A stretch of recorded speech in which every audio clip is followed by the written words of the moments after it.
panel on the interface.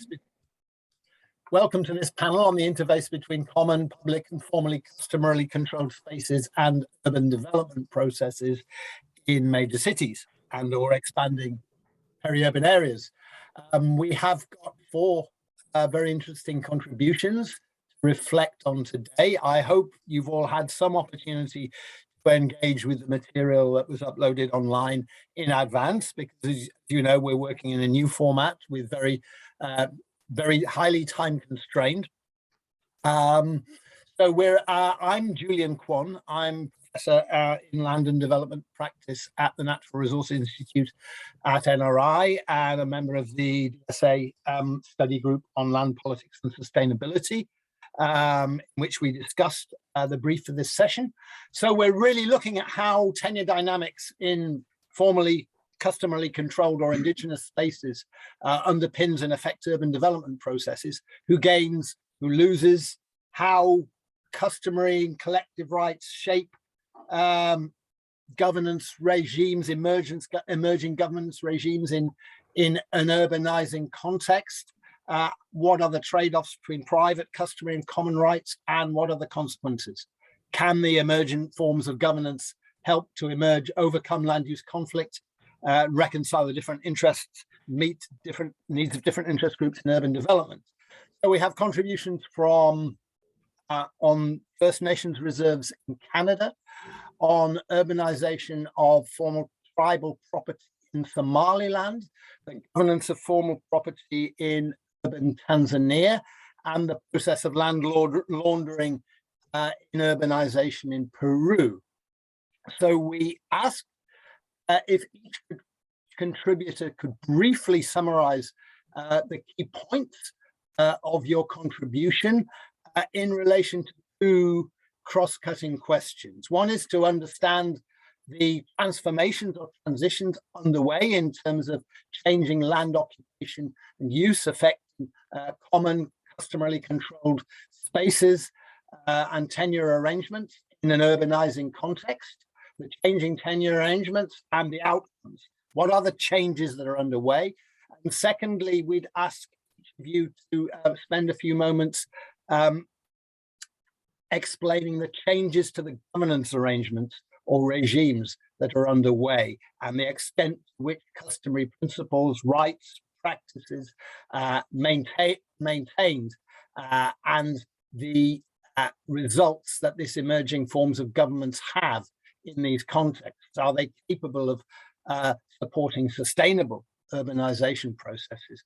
So what we would like to do is to ask each of you to reflect on those key points, bearing in mind those two overarching questions, in about no more than 5 minutes, if possible. So we should take about 20 minutes for that, perhaps less if we don't have the fourth contribution on Colombia, and then we'll open it up discussion. There may be some questions of clarification. You may have questions for each, and we're particularly interested in reflecting on what are the common issues involved in these different questions. So, can I ask, if we take them in order that the contributions appeared on the website, could I ask Liam Kelly from University of British Columbia to summarize the key points on collective property in First Nations reserves in Canada? Yeah, absolutely. Thank you for having me here today. Happy to be here. My name is Liam Kelly. I'm an assistant professor in the School of Economics at the University of Northern British Columbia, not actually the University of British Columbia. Oh, sorry. We have two here. So I'm presenting research today that is joint with Dr. Alexander Panman from UCL. And so basically, we're looking at the sort of nature and uses of collective property on First Nations reserves in Canada. And one of the main sort of messages from the recorded presentation is that we think First Nations reserves are sort of a unique opportunity to study collective property in urban areas for a number of reasons, including that collective property is quite widespread on First Nations reserves. There's also then the fact that collective property in Canada is sort of protected from collapse by law. The nature of the sort of legal system governing reserves ensures that they will remain collective to some degree. And there's also quite high quality data available in Canada on things like land tenure and property rights and socioeconomic outcomes. The kinds of data that may be difficult to come by in other contexts where collective property is common. And so we're in sort of the early stages of this project. One of the key takeaways from where we're at is that when we look at First Nations reserves, there's quite a wide range of sort of socioeconomic outcomes that exist. And these are not very well explained by the formal land tenure system. And so there's sort of a need to dig in deeper to understand the sort of underlying processes governing reserves, both formal and informal. And I think this is something I noticed in, I think, all of the different topics and presentations, this sort of duality of the land tenure systems that's sort of overlapping and in some cases coming into conflict with each other. And so on First Nations reserves, there's basically a customary hereditary system, which commonly emphasizes the importance of the collective.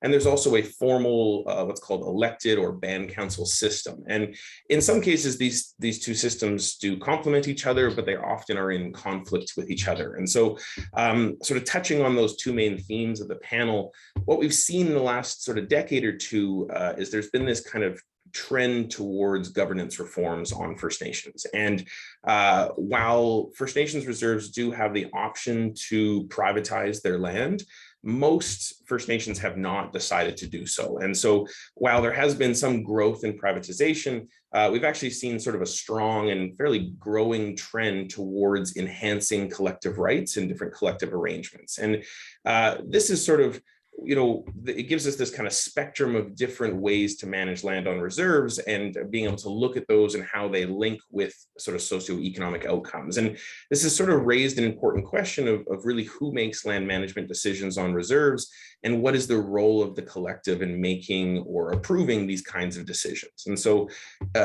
during the same time period where we've seen these governance reforms kind of growing, there's also been sort of an explosion of commercial opportunities on First Nations reserves, particularly for those located in urban areas. And this has, of course, created economic benefits for some communities, but there's also evidence that it has also significantly increased inequality on reserves and increased conflict over land. And so this sort of all comes together, I think, to contribute to the values or the benefits of studying collective property on reserves and trying to understand how these different approaches may relate to the sort of spectrum of socioeconomic outcomes that exist on reserves. And so I'll leave it there. In general, I saw a lot of sort of parallels between this topic and all the other ones, and I look forward to discussing them with all of you. Okay, hopefully we can briefly come on to that.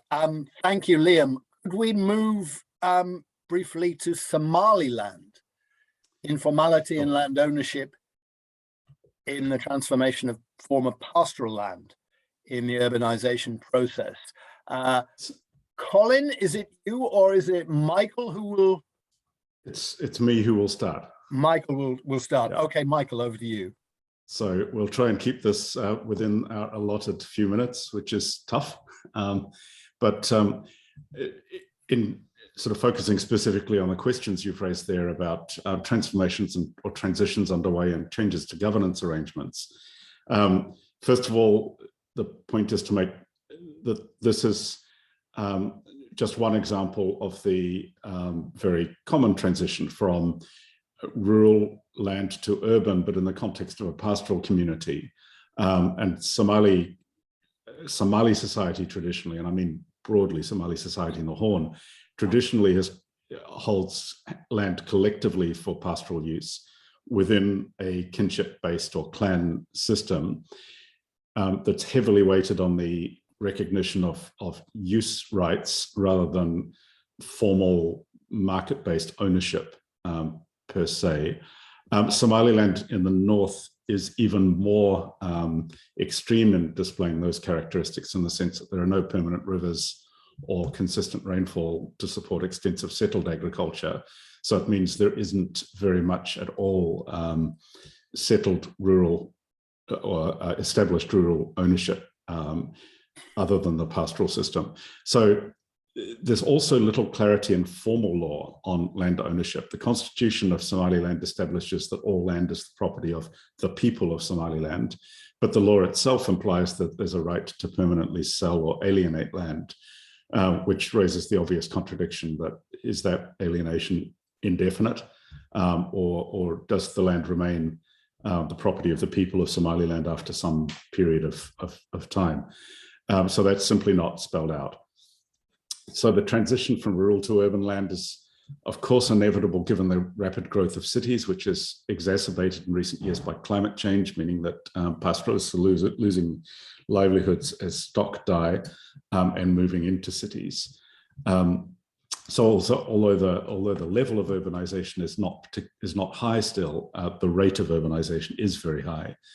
And the significant uncertainties over land tenure, long-term tenure, mean there's also uncertainty over exactly what happens in the future of cities. In terms of changes to governance arrangements, those are, of course, extensive, but they're very ad hoc and messy. So as Liam just said, there are several overlapping and sometimes conflicting systems in place. The underpinning systems are the judicial or formal system, what is called the HER, X-E-E-R, or customary system, and Sharia law. HER or the clan-based custom really provides the underpinning structure for the other two. Sharia, of course, permeates, but it's really the customary, the clan-based system that underpins it. Essentially, the right to alienate what was rural or peripheral rural land into private ownership for urban development rests on some claim by a given individual to hold long-term use rights over that piece of land, and therefore to be allowed to subdivide it. But inevitably that is often contested. And it's contested two ways. It's contested both by other individuals within the same group who might claim through likely kinship relations similar use rights to that particular parcel of land, but it's also collectively contested sometimes by clan kinship groupings when they feel that their combined collective interests are not being served by the way that the individual might be alienating particular parcels of land, for example, selling it to too many of the wrong kinship group or something like that. So that's a two-tier change in the governance arrangement. It's a consolidation of what I guess existed before, but in a different context. And those three often, the individual ownership, the competing individual potential for individual claims, and the collective ownership rights are all becoming established on an ad hoc basis within a customary and a combined customary formal system. The judicial system itself, the formal system, is increasingly important in urban areas, but is still not the dominant governance or confirming system that's used. The underpinning system is still the clan-based one. There's also an increasing changing role for municipal authorities, but that varies hugely from city to city. So in Hargeisa, for example, the municipal authorities' claim is fairly weak and not supported by the bureaucracy needed for different bits of government to talk to each other, whereas in some other cities, notably Berbera on the coast, the municipal authority role is much stronger because there's a much clearer land registry system. So in the end, the summary, and I'll stop, is that there's a considerable lack of clarity. There is quite a lot of conflict in the way these systems work in practice. It's being clarified on a case-by-case basis over time and has been for many years, and presumably will be for many years to come. It's the most common source of disputes resulting in conflict in Somali Somali areas. So it's of considerable importance. I don't know whether Colin has anything he wants to add before we conclude that session. No, I'll wait until the end when the discussion. Thanks, Michael. Okay, Michael and Colin, thank you. If we could now turn to the governance of formal property in urban Tanzania. Martina, I think that's you. Yeah, can you hear me? Yes, sure. Okay, great. So my name is Martina. I am an ESRC postdoctoral fellow in the Department of Geography and Environment at the LSE, and I'm briefly summarizing the paper that is joint work with Dr. Erika Pani. So our paper explores a process of institutional transition to formal property rights in urban Tanzania. And to be clear, there is some difference compared to the other presentations because we don't look at a transition from rural to urban land or from customary or collective ownership to individualized ownership, but instead there is already a stage of individual ownership in Dar es Salaam that is, however, informally recognized, and the transition we are talking about is from this informal recognition to state-registered property rights. And our central argument is that actors that are within and at the interface of the state contribute to hybridize formal property by anchoring it within both old and new sources of authority and knowledge on property relations. We suggest that this process has apparent benefits. In fact, hybridization makes formal property viable to some extent. It becomes legitimate and functional. But on the other hand, also the hybridization of governance of formal property opens up gray areas for power relations and rent-seeking behavior, which we believe the central state should not ignore. So since the early 2000s, the Tanzanian government has been operating the residential license program, which offers temporary property rights valid for 5 years, but however renewable, to around 220,000 plots in Dar es Salaam. And exploring how this program is implemented 15 years after its inception, we study who are the actors that actually manage formal property, how do they make these newly proposed property rights viable, that is legitimate and to some degree functional, and what are the outcomes of this governance structure in terms of transparency and equality in property recognition.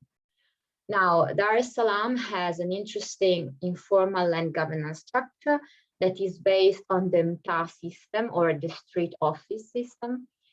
Typically, there are some mtaa chairpersons who are like street level bureaucrats working at the interface between the state and the community that administer informal land ownership, for instance, witnessing informal land transfers or dispute resolution. We demonstrate that these local authorities of informal land tenure are key players in the management of formal properties through the residential license program. For example, the municipal land officers continue to involve these local leaders during processes to issue, renew, or even transfer the residential license by asking them to validate the ownership of the land.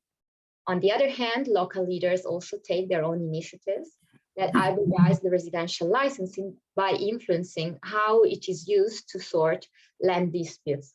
So in many cases, instead of involving the municipal authorities, the technical instruments and the formal processes that are typical of formal property apparatus, instead local leaders decide to continue arbitrating land disputes informally by deploying the residential license map in conjunction with other informal means, such as, for instance, reference to ties, trees, local wisdom, witnesses, etc. So it is often so that where the state engages in land registration, it prompts a shift in public authority over property relations from the social contract to formal law and from a local governance structure to the central government. In theory, this might also describe well what the central state is trying to do in our case study.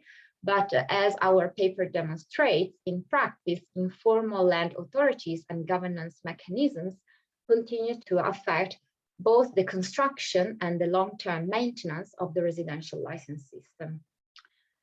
In summary, and to conclude, these results are important to understand the hybrid governance of formal property and practices of institutional bricolage that occur within and at the interface of the state. As we argue, the hybridization of formal property has both potential benefits, but also shortcomings, which require some government intervention through adequate regulation and some sufficient resources, make the transition to formal property both more transparent and equitable. That's it. Okay, thank you very much, Martina. Now, I'm not sure if our fourth presenter, if Rita has been able to join us. Yes, I'm here. I'm here. Oh, great. That's great. Okay, because we didn't want to miss.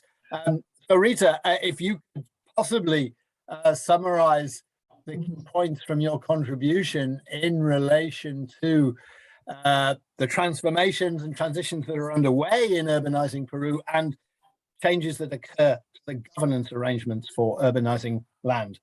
Okay, thank you. Thank you. I'll share 3 of 6 slides because I think the paper, I sent a paper rather than a presentation, and I wanted to populate it a bit with images so you understand what we're looking at here. Okay. So we're looking Please at, do. You have 5 minutes though. So yeah, I know. Yeah. So because the paper pretty much explains, how laws, legal text, and municipal processes play a part in shifting the tenure types. And this is the form of urbanization that's happening in Peru.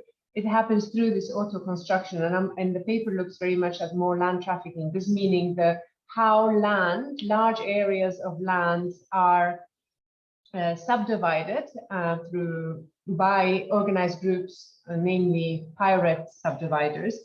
So they appropriate land and then it's subdivided and sold to the urban poor, which then progress through auto construction. So this process has been absolutely key for the way Lima has been urbanizing and many other cities in Latin America, which is why we're putting our finger on it. However, it's quite misunderstood. It's completely misunderstood as a lawless, illegal process outside the law. And what I was arguing is that, firstly, it's also important because it accounts for a large number of land where people are living. For example, 30% of Lima's population is living on land on steep areas, which has been converted through land trafficking. And this is really the main process through which people are able to dwell in the city. So the process that I explained here is that the peasant community land, which by definition is intangible, indivisible, and imprescriptible, which means cannot be urbanized, is non-urbanizable, becomes actually urbanized. So this type of land first is privatized by organized groups, land mafias, and they usually buy the land from peasant community leaders, or they falsify documents to take advantage, take a piece of land. However, they also do this very strategic move whereby they start plotting the land before any legal process starts off to denounce such the illegality of the actual act. So they subdivide and sell the plots of land to the urban poor, so they privatize it. So it moves from peasant community land to private land. And then once the plots are bought, what happens is that because there is a difficulty for inhabitants to get services, they actually ask the government to expropriate land.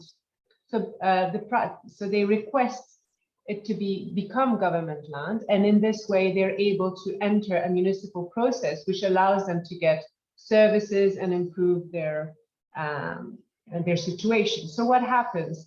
The government then expropriates the land, and they go into this process called physical and legal regularization, which means that they can acquire water and electricity, and they can go into a land titling process, and hence it becomes private land again. So what I was explaining there is that there's a mutation there's also a cyclical process, because it becomes private land, becomes again government land, goes back into being private land, and then in this way it becomes, from community, from its intangible nature becomes then private land. So the key points I really make there is that framing these processes of pirate subdivision or land trafficking through the state failure and illegality creates this analytical blind spot. And I was saying that it reinforces the conceptualization this process as located outside the laws that regulate space and as tangential to the states, because I'm really showing in the paper how the laws, regulation, municipal processes are absolutely key in converting it. And I'm saying that we need to pay attention to how legalized corruption works.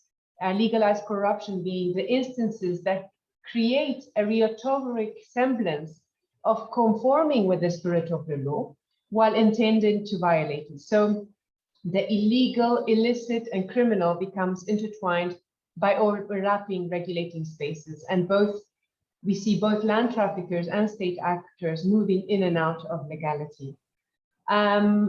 Thirdly, I say we actually need to really pay attention to this non-linear and iterative movements that occur between legality and illegality, and as well as between one form of tenure type to another, because sometimes we only look at, for example, how peasant community land or pastoral land becomes private, but I'm saying actually there are also other systems that we need to take into account. And for that, we absolutely need to have these longitudinal methodology to fully appreciate the different mutation that can take place in order to launder land and basically privatize it. So yes, I hope I was kept within my 5 minutes. Thank you. Okay. Thank you very much, Rita. That was very interesting. So look, we have 15 minutes left, and if possible now, I'd like to give each of you an opportunity to elucidate a little more of what you think is important about these processes underway, and perhaps pose any key questions to each other to see if we can identify any common issues here.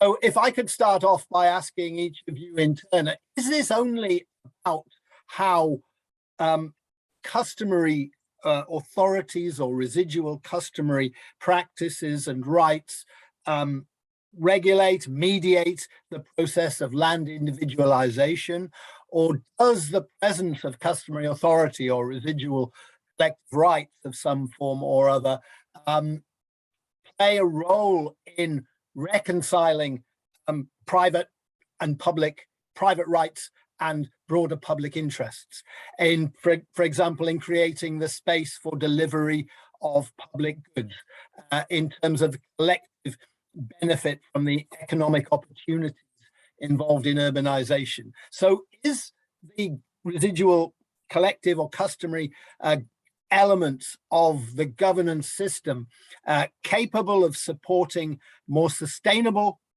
urban development? Are there features of the emerging governance regimes which could be built on in order to produce better outcomes for people? So we can go to the same order now, and just an opportunity to say a little more about the emerging governance regime, how it reconciles individual and collective interests, or if it's just something which is a motor for individualization with risks of elite capture. Liam, would you like to start? Yeah, absolutely. So it's an interesting question. I think in the case of First Nations in Canada, what's interesting is the sort of customary or the collective is probably the dominant sort of force, more so than any sort of individualization process. And so what we do see, though, in terms of whether the customary system can sort of facilitate sustainable economic development, there's sort of a wide range of different outcomes. Some communities have done a really, really good job of sort of building customary or collective systems and achieving quite substantial improvements in economic outcomes.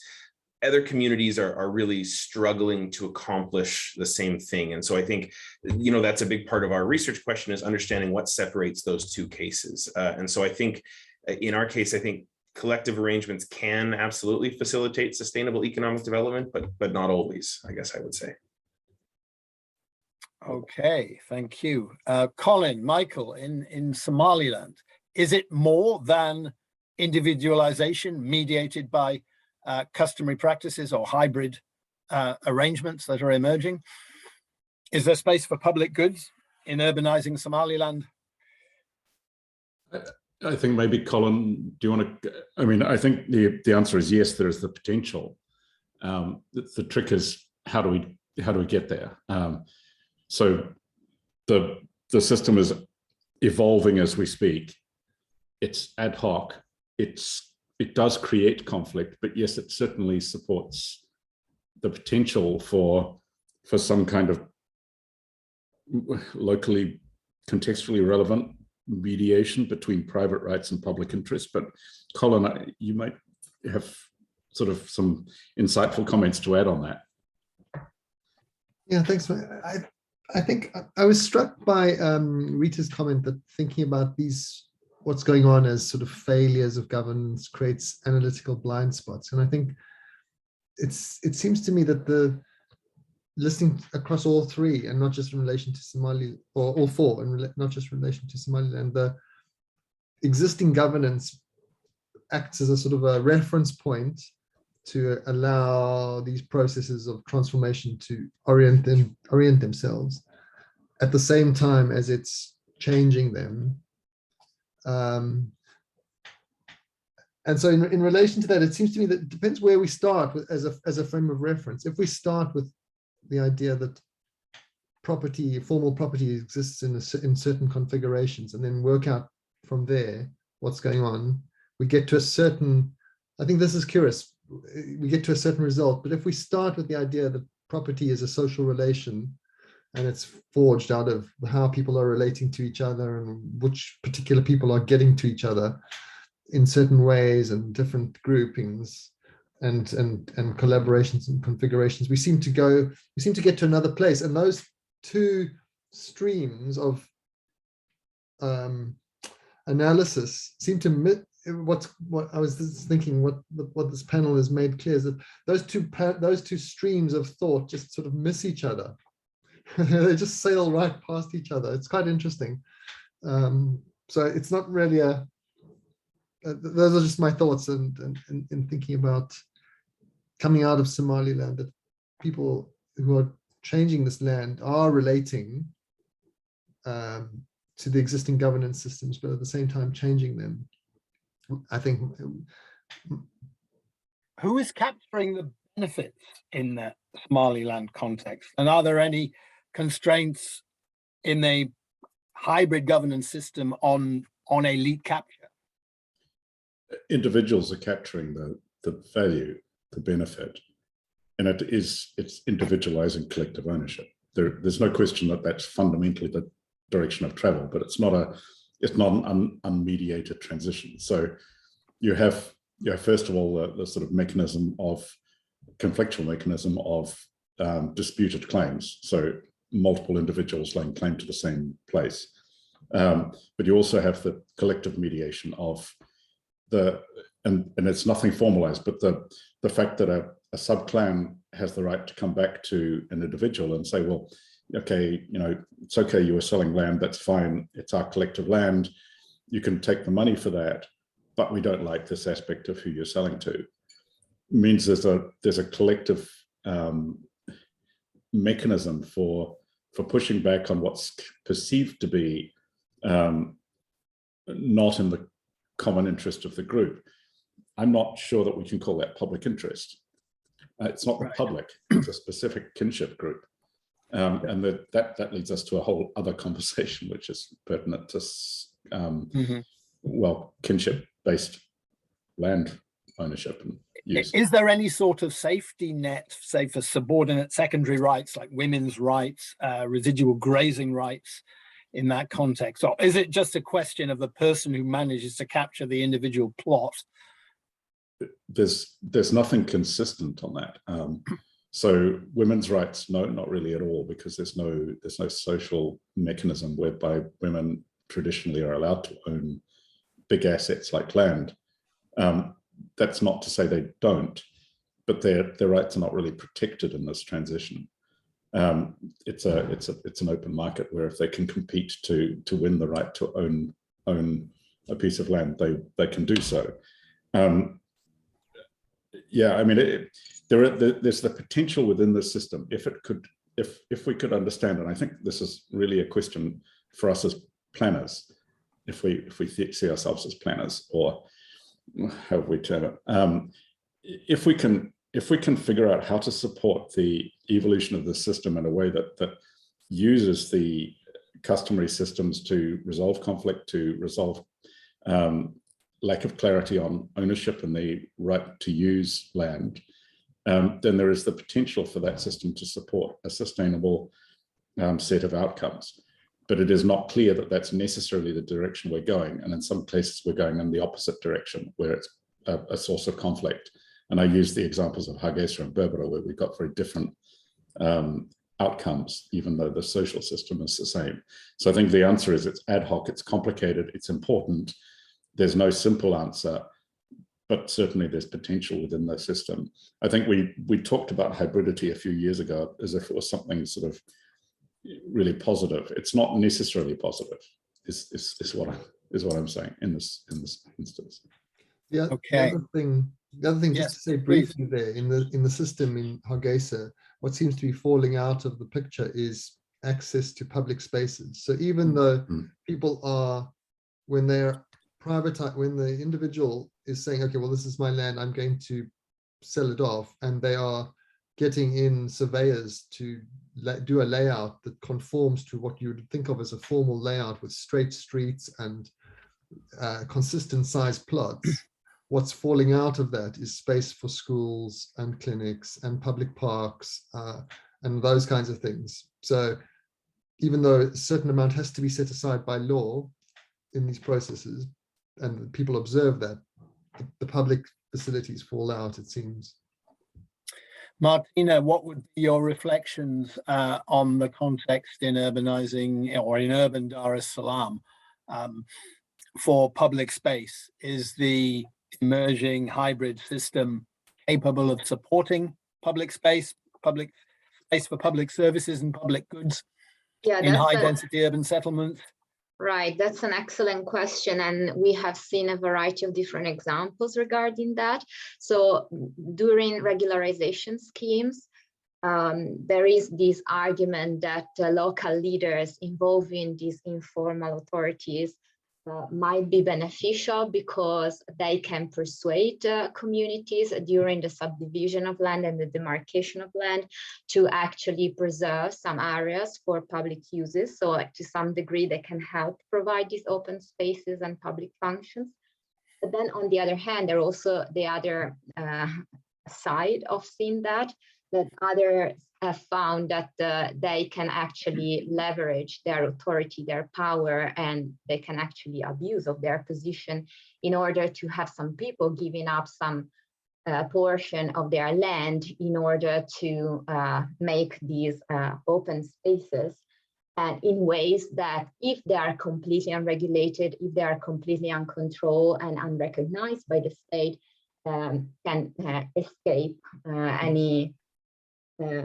any easy, I don't know, it's not very simple to understand what outcomes it will lead in terms of fairness and in terms of who wins and who loses eventually.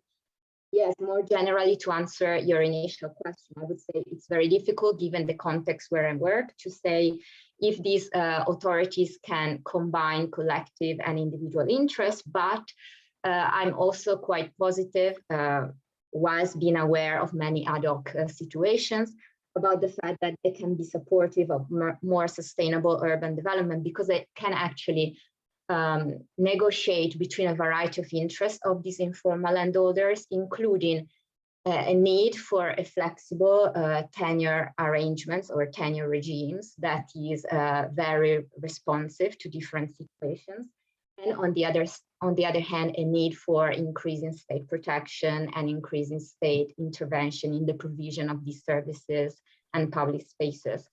So I think it's an area that deserves more research, for sure, in the context of urban Dar es Salaam as well, of urban Tanzania as well. Okay, thanks. Now, we may be at risk of being cut off, I'm not sure, but in the time remaining, it would be great to have more time. But Rita, would you like to say something about whether or not the this emerging, I don't know if we can call it governance, but this urbanization process in Tanzania is something that could be supported or assisted, changed in any way to deliver more sustainable outcomes? I was really struck in your paper how necessary this process almost seems to be for local authorities in order to provide space for low-cost housing. And that's why public authorities acquiesce in the activities of land mafias. Yeah, no, absolutely. Of course, there's room for change, but I would like to maybe take a step back and answer your questions around who wins, who loses, because that's the way you also understand, is there room for maneuver to change the system? And what's different here is that you can't understand it as there is an elite capture, because there's no one single group. There's a whole lot of mutual benefit from all involved. For example, of course, the land mafia are benefiting because they're in their transactions, they're making a whole lot of profit by urbanizing the land. But so are inhabitants who are acquiring a piece of land, you know, building retention walls, getting service, and possibly selling to go on to move to another piece of land, right? So there's also they have the capacity the ability to dwell in the city. So there is some kind of benefit. But I would like to add something that's also a bit hidden, is that municipal authorities themselves have a benefit from this as well. And I don't mean it in terms of corruption, in terms of the, you know, the odd professional that diverts from his office to receive money and therefore has a benefit. I mean to say that municipalities, in allowing land within, in Lima, there are 53 municipalities, that's how it's composed. So by allowing desert land to be urbanized within their territorial controlled area, they're actually enabling the ability to collect more taxes. So in their minds, it's actually a good thing that we have part of their municipalities' territories being urbanized. So essentially what you also have is something strange, whereby the conflict between what the national government would like zoning laws to do with protecting you know, peasant community land, through also zoning laws like archaeological zones, ecological zones, risk zones that are supposedly mechanisms to also earmark areas that are non-urbanizable, are in conflict with local government and local districts and what they see as progress and the ability to address the needs of their population, whereby they're seeing that actually through urbanization is the one way of gaining the ability to get the funds to then lead to more development. So I think in this who wins, who loses, when we talk about elite capture, I would just like to say, like, we need to also understand the capture that precisely when we think of, you know, of a whole lot of actors, and some of them are within also the institutions which supposedly are meant to protect this land somehow. So so yeah, there is benefit, there is possibility, there is potential and so on, but I think first and foremost we have to understand clearly yeah, what are those kind of, how are we analyzing? And I agree with Colin regarding, you know, if it depends on how we position even the understanding of this type of land, of the kind of mechanisms and the customary system, how we even understand that to begin with, and how we understand this elite capture. I think we're seeing it almost as, you know, it's the private privatization and so on, but I'm not quite sure it's only that. There's more involved than privatization. So there's some very interesting questions here, but I'm not sure we really have time to discuss. I'd like to ask Sasha, if you're feeling up to it, I want to say a few words about the workshop in August that you're holding, which is on a very, very pertinent theme. Sure, well, thank you so much, Julian, and apologies to all for my sniffly and slightly feverish contribution. Yeah, so just to mention, I think, you know, most people do know, but we're organising a workshop at the DPU in August, exploring in particular these questions around collective tenure under pressure of urbanisation. So what happens to collective tenure? How do the pressures play out in different institutional contexts? And what does it mean for, you know, outcomes, from economic outcomes, but also to wider senses of kind of social, environmental, cultural, wider ideas of well-being? And we, you know, really welcome involvement from everyone working on this from many different kind of disciplinary and regional contexts. So, please do reach out if you want to know more about it. Okay, so yes, promises and pitfalls of collective property for sustainable urban or economic development at UCL, face-to-face, but I think there's online access is possible on August the 16th. So please, I don't know if you could perhaps put your contact in the chat, Shasha. Please in touch with Shasha if anyone is interested.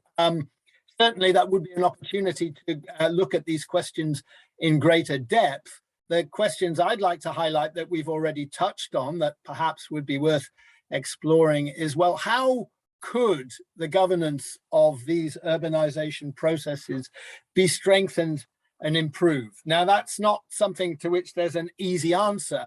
I know, Rita, you mentioned the importance of long-term longitudinal research. What sort of research methods, what sort of research would be useful to support sustainable urban governance in these kinds of contexts? So they're questions which I think a workshop could perhaps look at, but if anyone has any further comments or ideas, please, this is an opportunity before we close. We may already have closed because I hear no sounds, in which case, thank you very much. Anybody still online? Yes, I think we're still here. Oh, we're We're still still online. here. Yeah. Thank you so much to everyone for. If we all want to, I mean, we may be able to take a few more minutes if anyone has any more to say. I mean, for my part, I don't think we understand enough how the different customary, judicial, formal systems interact. So maybe that's my sociological or anthropological interest in kind of understanding better how the systems operate. So that would be one thing, and I think that's also something that would need to take place over time, in the sense that some kind of a longitudinal perspective would give us an understanding of how things are changing to support changing urban environments and the growth of cities and so on. So that would be my pitch. It's not the only bit of the equation that we need, but I think we need more of the I don't know, ethnographical kind of element of how these systems work. Indeed. Yeah, I mean, interestingly, Liam and Shasha, your paper looked at the range of data, bigger data that you could use to understand the differences in outcomes. And it's interesting that how this could be complemented by more ethnographic, anthropological research. Any other closing comments from any contributors on what sort of research would be useful in this context, or how you want to develop your own investigations? I think what I found very useful methodologically, at least, and we could talk about that, it's methods that are able to really follow, because you can't always observe. I mean, I agree with Mike, it's also very difficult. It's not just that it's we haven't done it or we're not thinking about it, it's that actually it's very difficult to observe what are the mechanisms and how they work to support these kind of different mutations. And I found something that is very, very interesting to do is follow the money, understand actually how the money gets distributed along the whole value chain, the chain of the land from its non-urbanizable status. Exactly understand the exchanges of money that happen with whom, and also understand the flow of information and legal texts and how those are used. That is something we can observe. The problem is with these very, very complex systems is how to observe them. And I make a very good, most important point for me was finding ways to observe them in order to be able to act, to see where are those points where we can act, right? Yeah. And we're talking constantly about what is the potential, where I'm also saying, where is the potential? And unless we know it, we can see it, we can't act upon it. So, so I would really welcome these methodological questions, because they're really, really kind of complex, also in their very different contexts we're working on, right? So talking, very different contexts, and it would be very interesting to have such a discussion. But thank you so much for the panel. It's been very interesting. No, thank you. I mean, could you, for example, envisage some sort of extended action research in partnership with the local authority and any of the key stakeholders to see how the outcomes perhaps could be changed through intervention? Well, in the case of Lima, more precisely, I mean, what we're doing anyway at the DPU is action research, and this was focused on action research insofar as it was a way of observing what happens in order to intervene. What did follow on from that paper is to be able to look with the municipality together, what are their different processes that people go through, and understand where are the kind of obligatory points of passage, if you will, meaning where are the points where people act, something has to happen. And these are very important moments that allow the land to change hands, or maybe it's a technical process, maybe it's a document or something that really allows that change to happen. And we looked at those. However, the problem I have really with any kind of meaningful change is when I say to you that there's mutual benefit in the system across.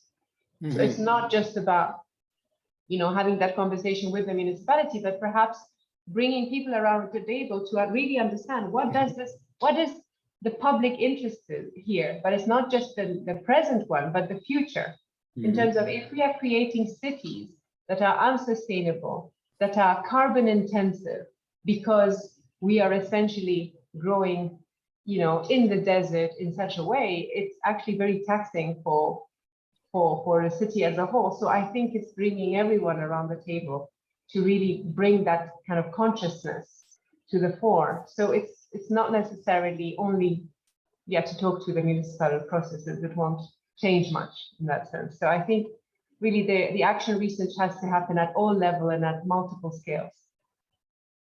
Indeed. I was struck by, I mean, one of your remarks reminded me of things that were said in the opening plenary about the risks of urbanization, the carbon risks of sustaining the current urban model. But here, I mean, in Lima, we're obviously talking about large scale urban development at a very large scale, which must be very carbon intensive. It's difficult to envisage how that could change. But I mean, could the activity of these land mafias be somehow managed, brought within the public domain, regulated? I feel you're focusing on the Lima. Well, no, I don't want to. I mean, I don't want to just focus on Lima. Yeah, I think the same applies to Somaliland and probably to Dar as well. I don't know. Yeah, I think what we've been trying to also bring conversation with the Ministry of Housing to also understand, what is the potential around air rights, for example, that we could use to, rather than having large expansive cities, more dense cities, more consolidated and more, kind of centralized, these kind of conversations, I think it's not just about the land, it's also about the air. Yeah. And the issue here in Lima is that actually air rights is a non-conversation, and maybe many places as well. But if we could have those conversations to understand how could we, earmark or even have buffer zones to kind of have a way to limit the way the city grows, but to densify it somehow, is one way, one entry point, but everybody has to kind of come on board. So in fact, these land mafia, by the way, they had disappeared. What's very interesting in Lima, they had actually disappeared. In 1960, they were very rife before the 1960s. In 1960, they disappeared because the government announced that settlements that are, they call them like slums at the time, that are marginal settlements and that declare themselves marginal, can enter a dedicated government process to be to have services and legalize, and also go into a process of land titling. So what happened is that all these marginal settlements that were buying from land traffickers said to themselves, well, we're not going to pay the land traffic, we're just going to be defined as marginal settlements. So the kind of profit of the land trafficking just disappeared. So land traffickers disappeared because the government made it that much easier for people to